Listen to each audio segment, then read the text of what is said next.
From an undisclosed location in the heart of the Honduran capital, a newspaper is being produced. Journalists at El Libertador or The Liberator say they are being harassed and even physically attacked. One of our photographers was kidnapped and tortured with lit cigarettes. The repression against our paper began 4 days before the coup.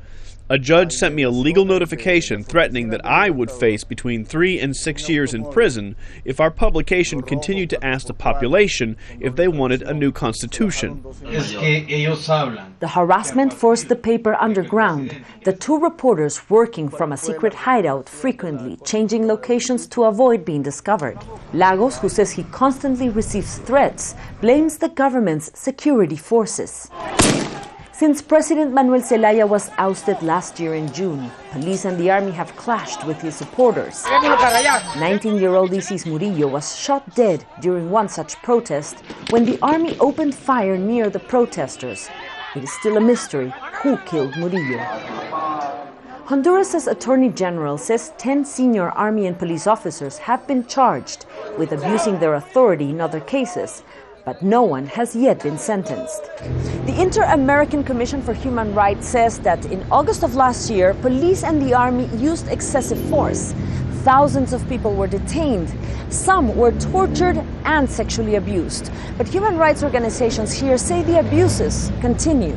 BERTA OLIVA runs COFADE, a rights watchdog in Tegucigalpa. She says her organization is helping an average of 2 people every 2 weeks to flee the country for persecution. In the rural areas, human rights violations and targeting of certain people is a daily occurrence against those who speak up. The Honduran Human Rights Commissioner acknowledges abuses have been committed, but denies it is a state policy. There have been violations, but I'm explaining our incapacity to be able to act because the victims don't come to us. They don't give us the necessary information, and that limits us in our capacity to demand more efficiency in the investigation of the cases. Dr. Julio Valeriano, who accused police and army officers of beating him with chains and batons, says his case has been under investigation for months.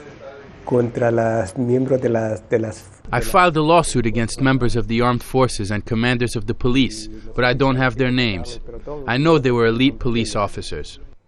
Yet, despite the evidence in his hands, he is sure his case will never be solved. Mariana Sanchez, Jazeera, Tegucigalpa.